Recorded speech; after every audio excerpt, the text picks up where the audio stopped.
ജില്ലയിലെ മന്ത്രി അറിഞ്ഞില്ല, നഗരസഭയും അറിഞ്ഞില്ല. സർവത്ര ദുരൂഹത. കലൂരിലെ തട്ടിക്കൂട്ട് ഗിന്നസ് പരിപാടിക്ക് അനുമതി കൊടുത്തത് ആര്?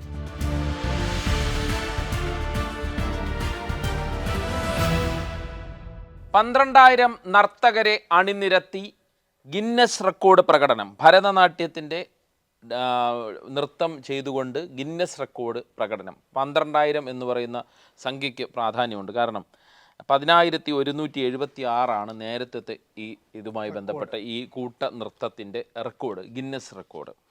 അപ്പോൾ അതിനെ മറികടക്കാൻ വേണ്ടിയുള്ള പരിശ്രമം, അതിനാണ് കലൂർ സ്റ്റേഡിയം കഴിഞ്ഞ ഞായറാഴ്ചയാണെന്ന് തോന്നുന്നു ആ പരിപാടി നടന്നത്. എന്നിട്ട് എന്താണ് സംഭവിച്ചത് ഷാനോസെ? ഒരു MLA, തൃക്കാക്കര MLAക്ക് ഗുരുതര പരിക്കേൽക്കുന്ന രീതിയിലേക്ക് അതിവിമർശനകരമായിട്ടുള്ള സുരക്ഷാ വീഴ്ച ആകെ സർവത്ര. നേരത്തെ നമ്മൾ ഇൻട്രോയിൽ പറഞ്ഞതുപോലെ സർവത്ര ദുരൂഹത.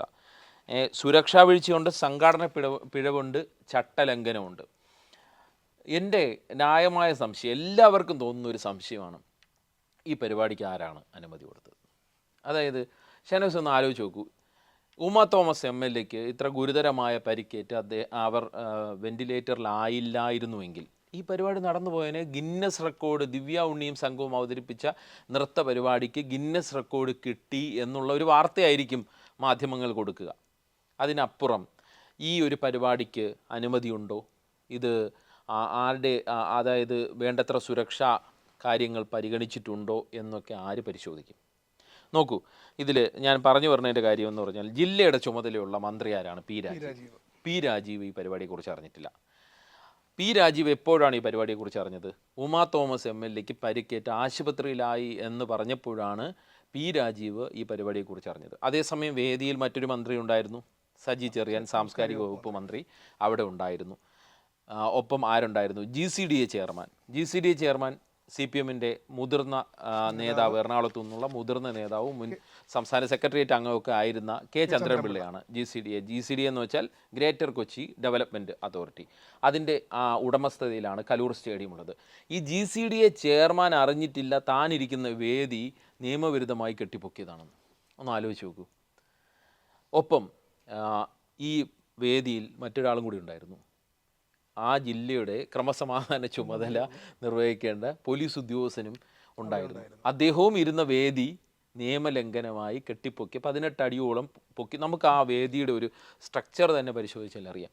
ഉമാ തോമസിനെ പോലെ താരതമ്യേന ആരോഗ്യപരമായ പ്രശ്നങ്ങളുള്ള ഒരു സ്ത്രീ അതിൻ്റെ മുകളിലേക്ക് കയറിയപ്പോൾ ഒരുപക്ഷെ തല ചുറ്റിയപ്പോൾ അവർ പിടിച്ചത് ക്യൂ മാനേജർ എന്ന് പറയുന്ന, നമ്മൾ വിമാനത്താവളങ്ങളിലും മറ്റേ ക്യൂ മാനേജ് ചെയ്യാൻ വേണ്ടി വെച്ചിരിക്കുന്ന ആ സാധനത്തിൽ നേരെ അതും കൂടെ കൊണ്ട് താഴേക്ക് പോവുകയാണ്. താഴെ എന്താണുള്ളത്? താഴെ കോൺക്രീറ്റ് ആണ്. ഒന്ന് ആലോചിച്ച് നോക്കൂ. ആർക്ക് വേണം, ഒരുപക്ഷെ സജി ചെറിയാന് വേണമെങ്കിൽ പരിക്ക് പറ്റാം, ഇനി ആർക്ക് വേണമെങ്കിലും അപകടം പറ്റാം. അപ്പോൾ എന്താണ് നഗരസഭാ മേയർ പറയുന്നു? അനിൽകുമാർ CPMൻ്റെ നേതാവാണ്. അദ്ദേഹം പറയുന്നു തന്നെ ക്ഷണിച്ചത് തലേന്നാണ്. അപ്പോൾ തലേന്നാണോ ഇങ്ങനെ ഒരു പരിപാടിക്ക് എന്നെ ക്ഷണിക്കുന്നതെന്ന് പറഞ്ഞ് അദ്ദേഹം നീരസം പ്രകടിപ്പിച്ചു. അദ്ദേഹം പോയില്ല. മനസ്സിലായാലും പിന്നെ അദ്ദേഹം ഈ ഒരു പരിപാടിയെക്കുറിച്ച് അറിയുന്നത് വാർത്തകളിലൂടെയാണ്. കൊച്ചി നഗരസഭ ഈ പരിപാടി അറിഞ്ഞിട്ടില്ല. അപ്പോഴും എൻ്റെ ചോദ്യം പ്രസക്തമാണ്, ആരാണ് ഈ പരിപാടിക്ക് അനുമതി കൊടുത്തത്? ഇത്രയും വലിയ പരിപാടി, 12,000-ഓളം ആൾക്കാർ നർത്തകർ പങ്കെടുക്കുന്ന പരിപാടി, 25,000-ലധികം അതിനും അപ്പുറം ആളുകൾ വന്ന പരിപാടി, മാധ്യമങ്ങളിൽ വലിയ രീതിയിൽ പ്രചാരണം നടന്ന പരിപാടി, മൃദംഗാവിഷൻ എന്ന് പറയുന്ന ഒരു ആർട്ട് മാഗസിൻ നടത്തുന്ന പരിപാടി, ഓസ്കർ ഇവൻറ്റ്സ് എന്ന് പറയുന്ന താരതമ്യേന നമ്മൾ കേട്ടിട്ടുള്ള ഒരു ഇവൻറ്റ് മാനേജ്മെൻറ്റ് കമ്പനി നടത്തിയ പരിപാടി. ഈ പരിപാടി ഇത്രയും സുരക്ഷാ വീഴ്ചയും ചട്ടലംഘനവും നടത്തിയിട്ടും അധികാരികളൊന്നും അറിഞ്ഞിട്ടില്ല എന്ന് പറയുന്നത് എന്ത് പറയാനാണ് അതിനെക്കുറിച്ച്? നമ്മൾ പറയും ഇപ്പോൾ കുസാറ്റിൽ നടന്ന അപകടം ഇതുപോലെയാണ്. നമ്മൾ ഈ ഒരു സംഭവം ഉണ്ടാകുമ്പോൾ മാത്രമാണ് ഇതിന് അനുമതിയില്ല എന്ന് അധികൃതർ അറിയുന്നത് എന്നുള്ളതാണ് ഇതിൻ്റെ വിരോധാഭാസം. എന്തു പറയുന്നു ഷാനോസ്? അൻഷാദ്, ഒരു 10 ആൾ കൂടുതൽ വന്നാൽ ആ പ്രദേശത്ത് ആവശ്യമായ സുരക്ഷ ഒരുക്കണം. അതെ, നമ്മൾ ശബരിമല പുല്ലുമേട് ദുരന്തം കണ്ട മനുഷ്യരാണ് നമ്മൾ. കാരണം ഒരു സ്ഥലത്ത് തങ്ങാൻ ഉള്ള സാന്ദ്രതയ്ക്ക് അപ്പുറത്തേക്ക് ജനം വന്നാൽ അവിടെ ഒരു ചെറിയ അനക്കം മതി. അത് ഒരാൾ ഓടാൻ ശ്രമിച്ചാൽ മതി, അല്ലെങ്കിൽ ഒരാൾക്ക് എന്തെങ്കിലും ഒരാൾ കുഴഞ്ഞു വീണാൽ മതി. അപ്പോഴത്തേക്ക് ആൾ മുഴുവൻ ചെതറും, ആളുകൾ അങ്ങോട്ടും ഇങ്ങോട്ടും പരക്കം പായും. ആളുകളെ പുറത്ത് കയറി ഓടി പലർക്കും ആന്തരികാവയവങ്ങൾക്ക് ഗുരുതരമായി പരിക്ക് പറ്റി. ഈ ഇപ്പൊ നമ്മൾ ഏറ്റവും സമീപകാല ഉദാഹരണം എന്താണ്? അല്ലു അർജുന്റെ ആ പരിപാടിയുമായി ബന്ധപ്പെട്ട് നടന്നത് റിലീസിനുണ്ടായ തിരക്ക്. അതുകൊണ്ട് ആൾക്കൂട്ടം ഉണ്ടാകുന്ന സ്ഥലത്തെല്ലാം തിക്കും തിരക്കും അപകടം ഉണ്ടാകാനുള്ള സാധ്യത വളരെ കൂടുതലാണ്. അതുകൊണ്ട് കൃത്യമായ സുരക്ഷാ മാനദണ്ഡങ്ങൾ പാലിച്ച് മാത്രമേ ഇത്തരം പരിപാടികൾ നടത്താവുള്ളൂ. പക്ഷേ നമ്മൾ കലൂർ സ്റ്റേഡിയത്തിലെ പരിപാടി പരിശോധിക്കുമ്പോൾ അതിന് മതിയായ അനുമതികളൊന്നുമില്ല. Uma Thomas M L A വീഴുന്നത് 15 അടി താഴ്ചയിലേക്കാണ് വീഴുന്നത്.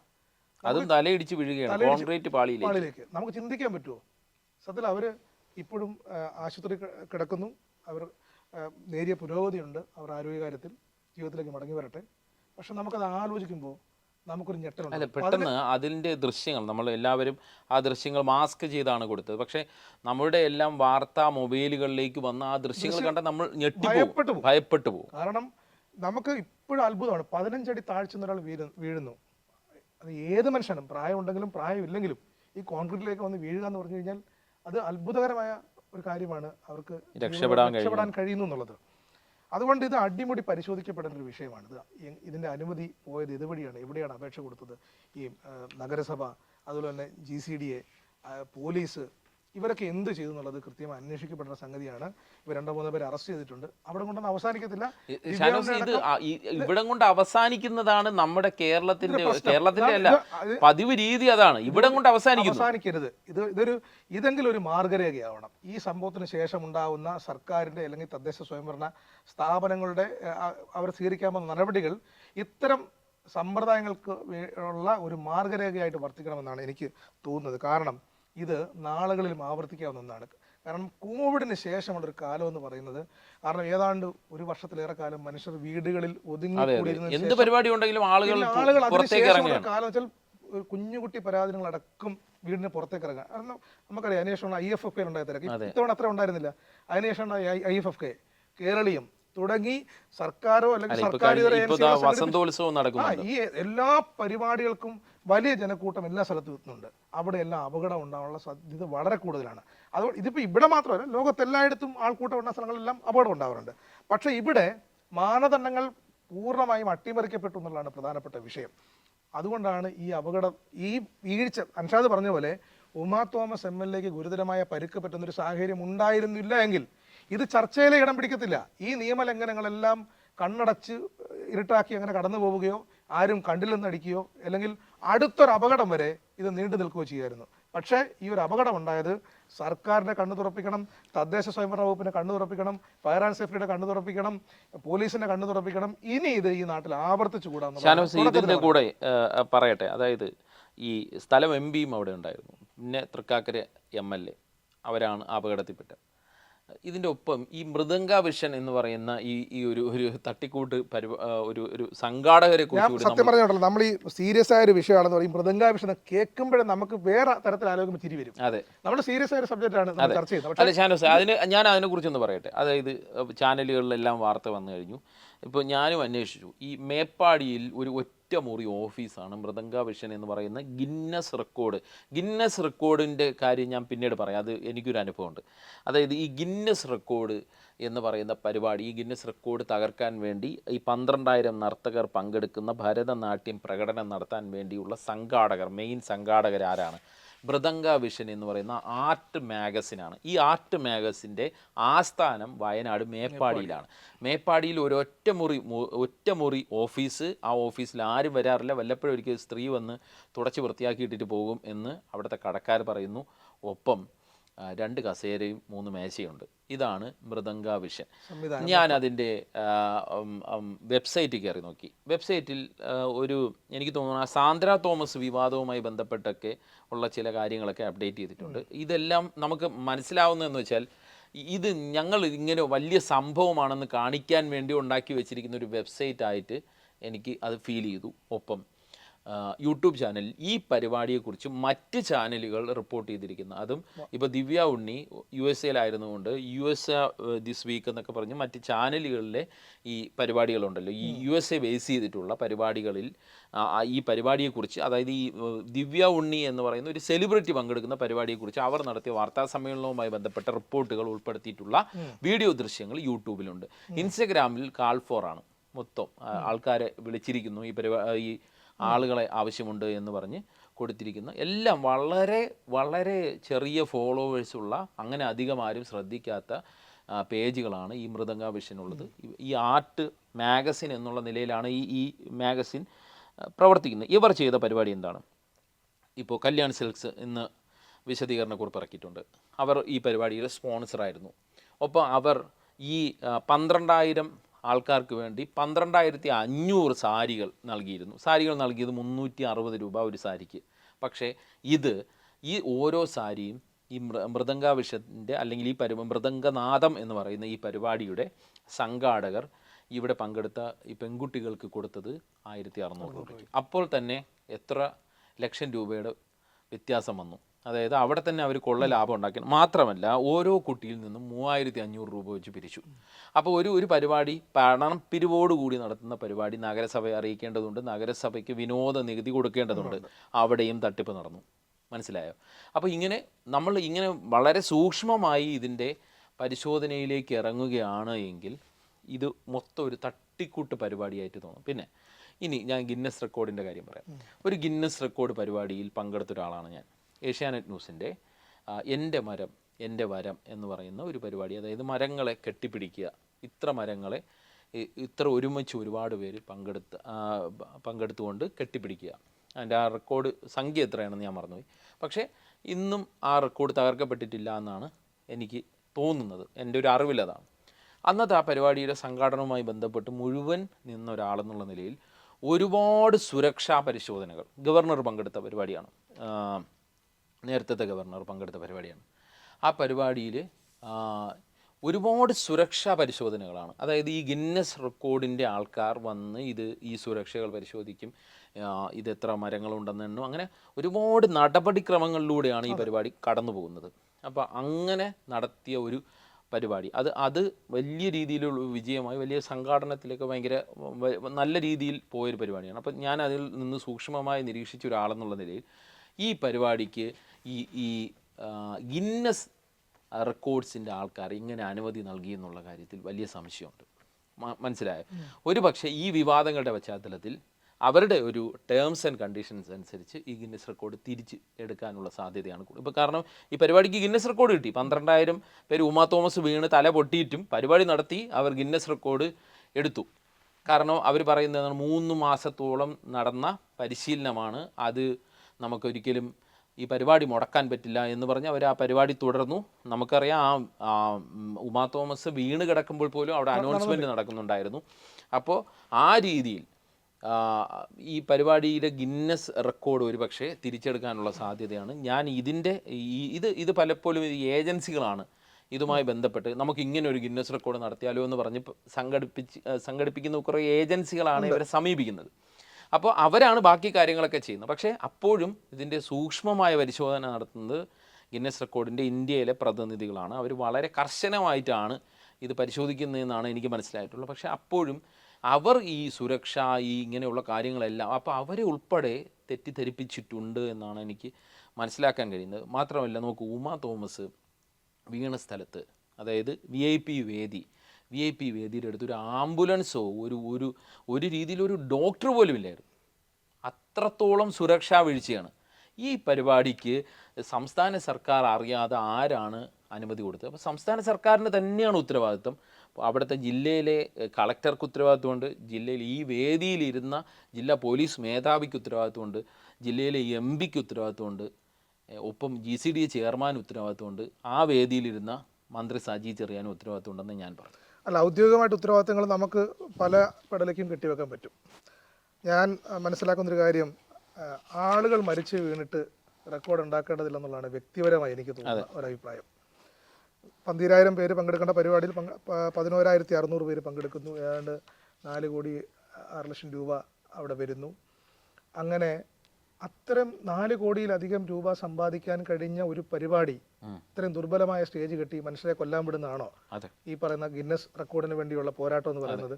നമ്മൾ വാർത്തയും വരും, നമ്മുടെ ലോക്കൽ അവരതിന് നൽകുന്ന വിശദീകരണം എന്താണ്? ഇത് താൽക്കാലിക സ്റ്റേജാണ്, സ്റ്റേഡിയത്തിൻ്റെ നടുക്കാണ് ഈ വേദി വെച്ചിരുന്നത്. പക്ഷേ അത് GCDA അനുമതി നൽകാത്തതുകൊണ്ട് സ്റ്റേജ് ഇങ്ങോട്ട് മാറിയെന്ന്. അപ്പോൾ GCD അതിനും അനുമതി കൊടുത്തിട്ടില്ല, ഇതിനും അനുമതി കൊടുത്തിട്ടില്ല. അവിടെയാണ് വിഷയം. ഈ വിശദീകരണം ഒന്നും തൃപ്തികരാവത്തില്ല. ഇത് അന്വേഷണം നടക്കേണ്ട വിഷയമാണ്. അതെ, കാരണം ഇത് തട്ടിക്കൂട്ട് പരിപാടിയാണ്. നമ്മൾ തുടക്കത്തിൽ പറഞ്ഞതുപോലെ ചർച്ച അവസാനിക്കുന്ന സമയമാകുമ്പോഴും എനിക്ക് മനസ്സിലാവുന്നത് ഇത് അങ്ങേയറ്റം ഇത് പൈസ ഉണ്ടാക്കാൻ വേണ്ടി മാത്രം, അതായത് 3500 രൂപ ഒരു കുട്ടിയിൽ നിന്ന് വാങ്ങുന്നു, അതെ, സാരി കൊടുക്കുന്നതിന്റെ പേരിൽ 1600 രൂപ വാങ്ങുന്നു. അതെ. പിന്നെ ഞാൻ മനസ്സിലാക്കുന്നതിൽ പങ്കെടുക്കാൻ വേണ്ടി കേരളത്തിനകത്തുള്ള ആളുകൾ മാത്രമല്ല, കേരളത്തിന് പുറത്ത് പല സ്ഥലങ്ങളിൽ നിന്ന് പല സംസ്ഥാനങ്ങളിൽ നിന്ന് വന്നവരുണ്ട്, ഈ രാജ്യത്തിന് പുറത്ത് നിന്ന് വന്നവരുണ്ട്. നോക്കുമ്പോൾ ദിവ്യ ഉണ്ണി ലീഡ് ചെയ്യുന്ന ഗിന്നസ് വേൾഡ് റെക്കോർഡിലേക്ക് പോകുന്ന ഒരു പരിപാടി എന്ന് പറയുമ്പോഴത്തേക്ക് അതിന് വേറെ ഗിന്നസ് റെക്കോർഡ് എന്നൊക്കെ കേൾക്കുമ്പോൾ ചിലരൊക്കെ അങ്ങ് മയങ്ങി പോകും. രണ്ട് കച്ചവട തന്ത്രങ്ങളുണ്ട്. ഒന്ന് ഗിന്നസ് വേൾഡ് റെക്കോർഡ് എന്ന് പറയുന്നത്, രണ്ട് ദിവ്യ ഉണ്ണി അതിന്റെ നേതൃനിരയിൽ പങ്കെടുക്കുന്ന ഒരു പരിപാടി എന്നുള്ളത്. കാരണം ദിവ്യ ഉണ്ണിയെ സംബന്ധിച്ച് ഡാൻസറാണ്, കേരളത്തിലെ പേരുകേട്ട ഒരു നടിയായിരുന്നു. അവർ പങ്കെടുക്കുന്ന പരിപാടി, അവർ യുഎസിലൊക്കെ അവരുടെ ഡാൻസ് ക്ലാസ്സും അതുമായി ബന്ധപ്പെട്ട വീഡിയോ പ്രചാരണവും ഇതുമായി ബന്ധപ്പെട്ട് കഴിഞ്ഞ കുറേ കാലമായിട്ട് കേരളത്തിലെ പല യൂട്യൂബ് ചാനലുകൾ അടക്കമുള്ളിടത്ത് ഇതിന്റെ പ്രചാരണം PR രൂപത്തിൽ നടക്കുന്നുണ്ട്. അപ്പോൾ സ്വാഭാവികമായിട്ടും ഇതിലൊക്കെ ആള് വരിക എന്നുള്ളത് ഇത് ഈ PR ഏജൻസികൾ വിചാരിച്ചുള്ള തന്നെ ആളെ എത്തിക്കാൻ കഴിഞ്ഞിട്ടുണ്ട്, പണം ഉണ്ടാക്കാൻ കഴിഞ്ഞിട്ടുണ്ട്. പക്ഷെ ആ പണം ഉണ്ടാക്കുമ്പോൾ ആ പണത്തിനനുസൃതമായ ആളുകൾ വരുന്നതിനനുസൃതമായിട്ടുള്ള സുരക്ഷ എടുക്കാൻ കഴിഞ്ഞിട്ടില്ല എന്നുള്ളത് മാത്രമല്ല, അനുമതി വേണമല്ലോ. നമ്മൾ അനുമതി വേണം. അനുമതി വളരെ പ്രധാനപ്പെട്ടാണ്. ഇത്രയും പണം ഉണ്ടാക്കാൻ കഴിയുന്നവർക്ക് ഈ അനുമതി നേടിയെടുക്കാൻ. ഷാനോസ്, എൻ്റെ ഒരു സംശയം, ഇങ്ങനെ ഒരു പരിപാടി ഇത് ഇത്രയും വലിയ രീതിയിലുള്ള ഒരു പ്രചാരണം നടന്നു, അപ്പോൾ ഇതിൻ്റെ ഒരു ജില്ലയിലുള്ള ഉദ്യോഗസ്ഥർക്കെങ്കിലും ഇത് പരിശോധിക്കണ്ടേ? ഇത് നിങ്ങൾ ഈ പരിപാടി നടത്തുന്നതിന് അനുമതി ഉണ്ടോ, അല്ലെങ്കിൽ ഇവരെ എല്ലാം സ്വാധീനിച്ചിരിക്കും? നമ്മൾ സർക്കാർ എന്ന് പറയുമ്പോൾ രാവിലെ പിണറായി വിജയൻ എഴുന്നേറ്റിട്ട് അല്ല 10 മണിയാകുമ്പോൾ ഇരുന്നിട്ട് ഇന്ന് എവിടെയൊക്കെയാണ് പരിപാടി നടക്കുന്നത് ലിസ്റ്റ് ചെയ്യുന്ന പരിപാടി അല്ലല്ലോ. ഞാൻ പറഞ്ഞത് മന്ത്രിക്ക് ഉത്തരവാദിത്വമുണ്ട് എന്ന് ഞാൻ പറഞ്ഞതിന് ഒരു കാര്യം എന്ന് പറയുന്നത്, ഒരു സാംസ്കാരിക മന്ത്രി ഉൾപ്പെടെ ഞാൻ പറയുന്ന എല്ലാ മന്ത്രിമാരുടെയും കാര്യമാണ്. ഒരു മന്ത്രി ഒരു ചടങ്ങിൽ പങ്കെടുക്കും, ഞായറാഴ്ച തന്നെ ഈ ജില്ലയിലെ ചുമതലയുള്ള മന്ത്രി ആ ജില്ല തന്നെ ഉള്ള ദിവസമാണ്. അപ്പം ഞാൻ പറയുന്നത്, ഒരു മന്ത്രി ഇനിയെങ്കിലും ഈ നമ്മൾ ഈ ശ്രീരാമകൃഷ്ണൻ്റെ വിവാദമൊക്കെ വന്നപ്പോൾ, ഈ സ്വപ്ന സുരേഷുമായി ബന്ധപ്പെട്ട് വിവാദങ്ങളൊക്കെ വന്നപ്പോൾ ശ്രീരാമകൃഷ്ണൻ, സ്പീക്കറായിട്ടുള്ള ശ്രീരാമകൃഷ്ണൻ പറഞ്ഞ് ഞാൻ സൗഹൃദത്തിൻ്റെ പേരിൽ ഒരു പരിപാടിക്ക് പോയി എന്നുള്ള. ഞാൻ പറയുന്നത്, ഒരു മന്ത്രിയാണ് ഇത്, ഒരു സജി ചെറിയാൻ എന്ന് പറയുന്ന ഒരു വ്യക്തിയോ ഒരു CPM നേതാവോ അല്ല. CPM നേതാവോ ആവുമ്പോഴും ഉത്തരവാദിത്വം വരും, മന്ത്രിയാവുമ്പോൾ കൂടുതൽ ഉത്തരവാദിത്വം. അപ്പോൾ ഒരു മന്ത്രി എന്നുള്ള നിലയിൽ ഒരാൾ, അല്ലെങ്കിൽ ഒരു MP എന്നുള്ള നിലയിൽ, അല്ലെങ്കിൽ ഒരു ജനപ്രതിനിധി, ഒരു സ്ഥാനത്തിരിക്കുന്ന ആൾ ഒരു പരിപാടിക്ക് പോകുമ്പോൾ ആ പരിപാടി എങ്ങനെയുള്ളതാണ്? അല്ല, അത് അങ്ങനെ തന്നെ, അതായത് പോലീസ് റിപ്പോർട്ട് അടക്കം ഉണ്ടാവുമല്ലോ. അതാണ് ഞാൻ പറഞ്ഞത്. ഇപ്പോൾ എന്താണ്, സിറ്റി പോലീസ് കമ്മീഷണർ ആണെന്ന് തോന്നുന്നു വിമലാദിത്യ പറഞ്ഞിരിക്കുന്നത്, അതായത് 24 നിർദ്ദേശങ്ങൾ GCDയെ, അതെ, പുട്ട വിമലാദിത്യ പറഞ്ഞിരിക്കുന്നത് 24 നിർദ്ദേശങ്ങൾ GCDയെ പറഞ്ഞിരുന്നു, പക്ഷെ ഒന്നുപോലും പാലിക്കപ്പെട്ടിട്ടില്ല. ഒന്ന് ആലോചിച്ച് നോക്കൂ. ഇത് പാലിക്കപ്പെട്ടോ എന്ന് പരിശോധിക്കേണ്ടത് ആരാണ്? GCDയാണ്. GCDA ചെയർമാൻ ആ വേദിയുണ്ട്. ഇത് പാലിക്കപ്പെട്ടിട്ടില്ല എന്ന് ഇപ്പോൾ പറയുന്ന പുട്ട വിമലാദിത്യയും ആ വേദിയിലുണ്ട്. ഒന്ന് ആലോചിച്ച് നോക്കൂ. ഞാനതാ പറഞ്ഞത്, ഇത് സംഭവിച്ചു പോയി, ദുഃഖകരമായ കാര്യമാണ്, നടപടി ഉണ്ടാവേണ്ട കാര്യമാണ്. പക്ഷേ ഈ നടപടി എന്ന് പറയുന്നത് നാളെ കേരളത്തിൽ ഗ്രാമങ്ങളിലോ നഗരങ്ങളിലോ എവിടെ നടക്കുന്ന പരിപാടിക്കും മാർഗനിർദ്ദേശം കൊടുക്കാൻ കഴിയുന്ന തരത്തിലേക്ക് ഇത് മാറിയില്ലെന്നുണ്ടെങ്കിൽ ഇത് ആവർത്തിക്കും എന്നുള്ളതാണ് പ്രശ്നം. കാരണം ഇപ്പം രാഷ്ട്രീയക്കാരെ സംബന്ധിച്ച്, ഇപ്പം CPM ജില്ലാ സെക്രട്ടറി ആയിക്കോട്ടെ, അല്ലെങ്കിൽ ജില്ലയുടെ ചുമതലയുള്ള മന്ത്രി ആയിക്കോട്ടെ, അവർ പങ്കെടുക്കുന്ന പരിപാടിയുടെ സുരക്ഷ എന്ന് പറയുന്നത് കൃത്യമായി പോലീസും ബന്ധപ്പെട്ട അധികാരികളും കൃത്യമായി കൊടുക്കേണ്ടതാണ്. ഇത് മാത്രമല്ല സുരക്ഷാ പ്രശ്നം എന്ന് പറയുന്നത്, വേറെ എന്തൊക്കെ സുരക്ഷാ പ്രശ്നമുണ്ട്? അവിടേക്ക് ചിലപ്പോൾ ഒരു വലിയ സമരം ഉണ്ടാവാം, കല്ലേറുണ്ടാവാം, ചിലപ്പം വേറെ എന്തെങ്കിലും അക്രമം ഉണ്ടാവാം. ഇതൊക്കെ സുരക്ഷാ പ്രശ്നമാണ്. ഒരു വേദിയിൽ എന്തെങ്കിലും ഒന്ന് പൊട്ടി വീണാൽ പോലും ആൾക്കാർ ചിതറി ഓടാം. അതെ, മനസ്സിലായില്ലേ? 25,000-ഓളം പേര് ഒരു കലൂർ സ്റ്റേഡിയത്തിലെ ഈ പരിപാടി നടന്ന ആ സ്ഥലത്തേക്ക് എത്തുമ്പോൾ പല രീതിയിലുള്ള പ്രശ്നങ്ങൾ. നമ്മൾ ഈ 25,000 എന്ന് പറയുന്ന വാക്കാൽ പറയുന്ന കണക്കാണ്. എനിക്ക് തോന്നുന്നില്ല അതിനപ്പുറമുണ്ട് അവിടെ ആൾക്കാർ വന്നു. കാരണം ഈ 11,600 പേര് പങ്കെടുക്കുന്ന പരിപാടി എന്ന് വെച്ചാൽ, ഒന്നാമത് കുട്ടികളെ ഈ കലാരംഗത്ത് കൊണ്ടുവരുന്നുള്ള അദമ്യമായ മാതാപിതാക്കളുടെ ആഗ്രഹം കൂടിയാണ് ഇതിലേക്ക് കടക്കുന്നത്. അല്ല, ഇതിൽ 3 അട്രാക്ഷൻ ഉണ്ട്. നേരത്തെ ഷാനോസ് പറഞ്ഞ പോലെ ദിവ്യ ഉണ്ണി, ഗിന്നസ് റെക്കോർഡ്, മാത്രമല്ല ഈ മാധ്യമങ്ങളുടെ അറ്റൻഷൻ, വലിയ രീതിയിൽ മാധ്യമങ്ങളുടെ അറ്റൻഷൻ. ഈ പരിപാടി ഒരു മനുഷ്യനും കണ്ടിട്ടുണ്ടാകത്തില്ല. ദിവ്യയിലേക്കായിരിക്കും സ്വാഭാവികമായിട്ടും എല്ലാ ചാനൽ ക്യാമറകളുടെയും, അല്ലെങ്കിൽ പിന്നെ എനിക്ക് തോന്നുന്നു ഈ സംഘാടകർ പറഞ്ഞിട്ടുണ്ടാവുക എല്ലാവർക്കും ഗിന്നസ് വേൾഡ് റെക്കോർഡിൽ പങ്കെടുത്തു എന്ന് പറഞ്ഞൊരു സർട്ടിഫിക്കറ്റ് കിട്ടും. അപ്പോൾ 12,500 പേർക്കും ഈ സർട്ടിഫിക്കറ്റ് കിട്ടും. അപ്പോൾ ഇതെല്ലാം മോഹിച്ചാണ് ഇതൊക്കെ ഒരു നേട്ടമായിട്ട് കണക്കാക്കിയാണ് ഞാൻ പറഞ്ഞ കലാരംഗത്ത് നിൽക്കുന്നവരിപ്പം പക്ഷേ ഞാനൊരു കാര്യം പറയട്ടെ, ഈ ഗിന്നസ് വേൾഡ് റെക്കോർഡിൽ ഈ ഓതറൈസ്ഡ് ആയിട്ടുള്ള സർട്ടിഫിക്കറ്റ് എന്ന് പറയുന്നത് വളരെ 10 പേർക്കേ കിട്ടുള്ളൂ. അതായത് ദിവ്യ ഉണ്ണിക്ക് കിട്ടുമായിരിക്കാം, ഇതിൻ്റെ സംഘാടകർക്ക് കിട്ടുമായിരിക്കാം, അതിനപ്പുറം ഇത് 10 പേർക്കേ കിട്ടുള്ളൂ, ബാക്കി ഫേക്കാണ്. ഇതിൽ പങ്കെടുത്തു എന്ന് പറയുന്നത് തന്നെ അവരെ സംബന്ധിച്ച് അവരുടെ കലാജീവിതത്തിനുള്ള മുന്നോട്ട് പോക്കിൽ വളരെ നിർണായകമെന്ന് അവർ വിശ്വസിക്കുന്ന കാര്യമാണ്. ഏതെങ്കിലും അടുത്തൊരു മൃദംഗാഭിഷനെ സംബന്ധിച്ചിടത്തോളം ഞങ്ങൾ ഈ വലിയ പരിപാടി നടത്തി എന്ന് പറഞ്ഞ് മാർക്കറ്റിംഗ് നടത്താം. ഓസ്കാർ ഇവൻസിനെ സംബന്ധിച്ചിടത്തോളം ഞങ്ങൾ ഈ പരിപാടി നടത്തിയെന്ന്. പക്ഷേ ഇവരെല്ലാം മനസ്സിലാക്കേണ്ട ഒരു കാര്യം, ഈ സുരക്ഷ ഒരു MLA-ക്കാണ് ഇത് സംഭവിച്ചിരിക്കുന്നത്. ഒരു സാധാരണ ആരെങ്കിലും ഒന്നും വീണില്ലെങ്കിൽ മാധ്യമ ശ്രദ്ധ പോലും കിട്ടില്ലായിരുന്നു. അതുകൊണ്ട് എനിക്ക് അൻഷാദ്, എനിക്ക് 100% ഉറപ്പാണ്, ഇനി ഇത്ര മെഗാ ഇവന്റുകൾ നടത്തുന്ന ആളുകളൊക്കെ ശ്രദ്ധിച്ചേ മുമ്പോട്ട് പോകത്തുള്ളൂ. കാരണം ഇവർ ഈ മൃദംഗ വിഷൻ അവരെന്തൊക്കെ തരത്തിലുള്ള കാര്യങ്ങളാണ്, പാരമ്പര്യ ആധുനിക കലാരൂപങ്ങൾ, വാസ്തുവിദ്യ, ചിത്രകല, സംഗീതം, നാടകം, സിനിമ, ഇത്തരം മേഖലകളെ പരിപോഷിപ്പിക്കാൻ വേണ്ടി നിൽക്കുന്ന നമുക്ക് വായിച്ചു നോക്കുമ്പോൾ ഇതെന്താ വലിയ സംഗതിയായിട്ട് തോന്നും. കുരിശും മുറിക്കകത്ത് പ്രവർത്തിക്കുന്ന ഒരു സംഗതി. എനിക്ക് ഷാനോസ് പറയും പോലെ ഇപ്പോൾ ഈ ചിലപ്പോഴൊക്കെ ഈ ചില അവാർഡുകൾ വരാറുണ്ട്, ശ്രദ്ധിച്ചിട്ടുണ്ടോ? അതെനിക്ക് അതുപോലെയാണ് ഈ ചില മറ്റേ നമ്മളിപ്പോൾ പറയുന്നില്ല, അത് ആ പേരുകൾ പറയുന്നത്. അല്ല, എനിക്ക് ഓർമ്മ വരുന്നത് ഈ പ്രാഞ്ചിയേട്ട സിനിമയ്ക്കകത്ത് ബാലേന്ദ്രൻ ചുള്ളിക്കാട് ചെയ്യുന്ന വേഷമുണ്ടല്ലോ, അതെ അതെ, എന്താ വേണ്ട അവാർഡ് എന്ന് ചോദിക്കുന്ന തരത്തിലേക്കാണ്. അതായത് നമ്മൾ പ്രാദേശിക വാർത്തകൾ ചെയ്യാണ്ടിരിക്കുമ്പോൾ അറിയാമല്ലോ ഏതൊക്കെ തരത്തിലുള്ള ബുക്കിൽ ഇടം നേടി എന്ന് പറഞ്ഞാണ്. ആ ബുക്ക്, ഏഷ്യൻ ബുക്ക്, അങ്ങനെ മറ്റേ ബുക്ക്, മറിച്ച ബുക്ക്, അങ്ങനെ പലതരം ബുക്കുകൾ ഇടം നേടി എന്ന് പറഞ്ഞ് കൊച്ചു കുട്ടികളുടെ അല്ലെങ്കിൽ ഒരു 10 മിനിറ്റ് നിർത്താതെ പാട്ട് പാടി, അല്ലെങ്കിൽ ഇത്ര ചിത്രങ്ങൾ 1 മണിക്കൂർ വരച്ചു തീർത്തു. അങ്ങനെ ഇത്തരം തട്ടിക്കൂട്ട് സംഘങ്ങളുടെ കേന്ദ്രമാണ്. എനിക്കൊന്ന് മലയാളി എങ്ങനെ അട്രാക്ട് ആവുന്നുള്ളതാണ്. ഏത് കാര്യം വാർത്ത നൽകാൻ വേണ്ടി ഈ ചാനലുകളുടെ 3-4 ഭാരവാഹികളെ വിളിച്ച് അവർക്ക് അവാർഡ് കൊടുക്കും. അതായത് എങ്ങനെ ഇതിനകത്തൊക്കെ ആകർഷിക്കപ്പെട്ടു പോകുന്നുള്ളതാണ്. ഇപ്പം നമ്മൾ എന്തോരം ഒരു പ്രധാനപ്പെട്ട ഒരു പഴയകാല നടന്റെ പേരിൽ ഒരു അവാർഡ് പരിപാടിയുണ്ട്. നടന്റെ പേര് ഞാൻ പറയുന്നില്ല, അവാർഡ് പരിപാടിയുടെ പേരും പറയുന്നില്ല. പക്ഷേ ഈ അതുമായി ബന്ധപ്പെട്ട് ഈ നടൻ്റെ ബന്ധുക്കളടുത്ത് ഞാനൊരു തവണ ചോദിച്ചപ്പോൾ അവർക്ക് ആർക്കും ഇതിനെക്കുറിച്ച് അറിയില്ല. മനസ്സിലായില്ലേ? ഇങ്ങനെ കുറേ സൗഹൃദ വേദികളുണ്ട്. അവരിങ്ങനെ വർഷാവർഷം പലരിൽ നിന്നും പൈസ പിരിച്ച് അവാർഡങ്ങ് കൊടുക്കുകയാണ്. 10 മാധ്യമ സ്ഥാപനങ്ങളിലെ 10 ആളുകൾക്ക് അവാർഡ് കൊടുക്കുമ്പോൾ തന്നെ 10 അടുത്ത് വാർത്തയായി. അതെ, അതിൽ ഒരു PR വർക്ക് ഉണ്ട്. അപ്പോൾ അത് ഇതുപോലുള്ള പരിപാടികളാണ് ഇപ്പോൾ നടക്കുന്നത്. പക്ഷേ ഇതിൽ ആരനുമതി കൊടുത്തു എന്നുള്ളത് സർക്കാർ ഗൗരവമായി പരിശോധിക്കേണ്ട ഒരു സംഭവമാണ്. നേരത്തെ ഷാനോസ് പറഞ്ഞതുപോലെ ഇനി ഇത്തരം ഒരു ദുരന്തം ഇത് ഒരു MLA-ക്ക് സംഭവിച്ചതാണ്. അവർ ജീവിച്ചിരിക്കുന്നത് തന്നെ അവരുടെ ഒരു ഭാഗ്യം കൊണ്ടാണ് എന്ന് പറയേണ്ടി വരും. അത്ര വലിയ അപകടമാണ് ഉണ്ടായിരിക്കുന്നത്. ഇനിയെങ്കിലും ഇത്തരം ഒരു പരിപാടി എവിടെയെങ്കിലും സംഘടിപ്പിക്കുമ്പോൾ അതിന് അനുമതി ഉണ്ടോ എന്ന് നോക്കിയിട്ട് പോകണം മന്ത്രി എന്നാണ് എനിക്ക് സജി ചെറിയാനോടും ഇവിടുത്തെ മന്ത്രിമാരോടും പറയാനുള്ളത്. ഒപ്പം അധികാരികൾ ഇതെല്ലാം പരിശോധിക്കേണ്ടവരാണ് അധികാരികൾ എന്നുള്ളതും അവരും ഓർക്കണം എന്ന് പറഞ്ഞുകൊണ്ട് നിർത്തുന്നു.